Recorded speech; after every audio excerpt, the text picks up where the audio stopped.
कि हम प्राय बहुत महापुरुषों को देखें कि बहुत बुरा कष्ट भोगना पड़ता है संतों को। ऐसा क्यों?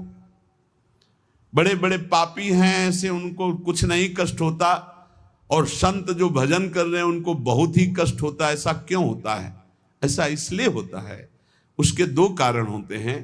पहला तो इतने करुणा में होते हैं कि वो अपने जनों के आगामी प्रारब्ध को देख लिया और वो जान भी नहीं पाया और प्रारब्ध को घसीट कर अपने शरीर पे डाल लिया और भोग लिया। इतना करुणा में हृदय होता है कि अनंत माताओं का हृदय भी उतना करुणा में नहीं होगा। कोई जान नहीं सकता इस बात को।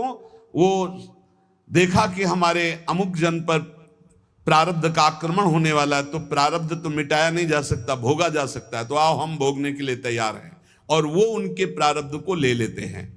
दूसरा, अनंत जन्मों का हिसाब बराबर होना है, भगवत प्राप्ति होनी। अब आखिरी जन्म है तो जो हिसाब है अनंत जन्मों का, पहाड़ का पहाड़ जमा था, छोटा छोटा भोग भोगते हुए, तो उनको लगता है कि जो संत महात्मा उनको बहुत कष्ट है। बिल्कुल कष्ट नहीं है, केवल प्रारब्ध भोग की लीला। वो दो प्रकार की, एक करुणा करके अपने जनों के प्रारब्ध को ले लेना, एक दूसरा अपने अनंत जन्मों के प्रारब्ध को भोग कर पवित्र होकर भगवान के धाम जाना।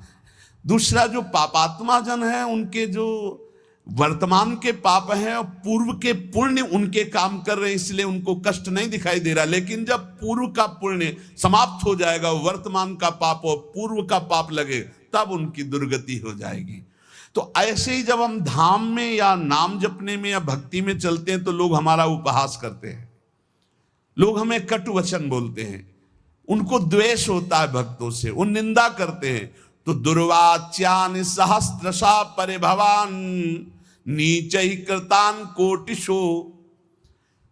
करोड़ों प्रकार से कोई हमें दुर्वचन कहे तो भी हमको चुप रहना है। क्यों चुप रहना? हमें अपना काम बनाना है। वो दुर्वचन बोलेगा, हमारे पाप नष्ट हो जाएंगे, हृदय में जलन होगी ना, तो हमारा हृदय पवित्र होगा। हृदय भगवान के लिए सुंदर महल है, सुंदर निकुंज है। नारायण या गौर श्याम को हृदय निकुंज बसइए। बहुत कूड़ा करकट जमा कर लिया गलती करके, उसका नाश होगा। दुर्वाच्यान सहस्त्रशा परिभवान नीचै कृतान कोटिशो। नीच पुरुष द्वारा करोड़ करोड़ प्रकार से तुम्हें कष्ट दिया जाए, गाली दे रहे हैं, निंदा कर रहे हैं, उपहास कर रहे हैं, ऐसा व्यवहार कर रहे हैं जो हृदय को जला रहा है। ए सह जाना, पलट कर जवाब मत देना। बहुत जल्दी तुम्हारा हृदय पवित्र हो जाएगा और तुम सदा सदा के लिए सुखी हो जाओगे, और वो जो बोल रहा है वो दुखी हो जाएगा। उमा क्षमा सापहुते भारी। तुम चुप रहो, मत बोलो। भक्ष्याक्षादन वास कुट्य मिलना दुखान्यलम कोटिशा। हो सकता है कि तुम्हें भोजन आदि की व्यवस्था हो, वास की सही व्यवस्था न हो, गर्मी सर्दी आदि सहनी पड़ रही, चुपचाप सह लो। थोड़े दिन का जीवन है, भगवत प्राप्ति करनी है। धाम में ऐसी निष्ठा से रहो, भोजन भी नहीं मिलेगा, कष्ट भी मिलेगा, गालियां मिलेंगी, तो भी हम धाम को नहीं छोड़ेंगे। कामाद्य रति पीड़या च मनसो वैकल्यमात्यंतिकम। अब इतने बड़े भजनानंदी तो नहीं है कि हम काम विजयी हों, तो ये काम आदि दोष हमारे हृदय को जलाएंगे, पीड़ा देंगे, पर हम किसी से कहेंगे नहीं और कोई चेष्टा नहीं करेंगे, सह जाएंगे। वैकल्य मात्यंतिकम, भारी विकलता होने पर भी हम किसी से नहीं कहेंगे, हम कोई चेष्टा नहीं करेंगे, हम सह जाएंगे।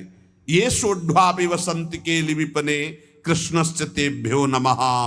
जो ऐसे श्री राधा और कृष्ण के केल विलास युक्त महल वृंदावन में वास करते, सब कुछ सहते हुए श्रीपाद कहते मैं उनको नमस्कार करता हूं।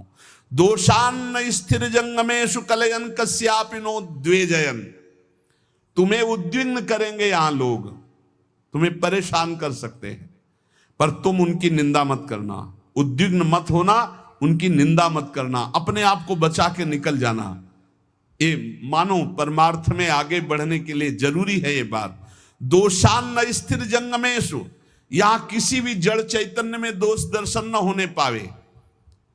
यद्यपि वो तुम्हें उद्वेग प्रदान करेंगे, भगवत पार्षद हैं, प्रेरित होकर आएंगे, तुम्हें ऐसे वचन बोलेंगे, ऐसी चेष्टा करेंगे, ऐसे उद्वेग प्रदान करेंगे, पर तुम उद्वेग मत कर। किंचित दयत्न लब्ध मित भुक चित्ते पिन स्त्रीक्षणा। यदि तुम्हें कवल दो कवल ही भोजन मिल जाए तो उसी को खा करके दिन व्यतीत कर लो। अभ्यास में बहुत बड़ी सामर्थ्य है, बहुत बड़ी सामर्थ्य अभ्यास में है।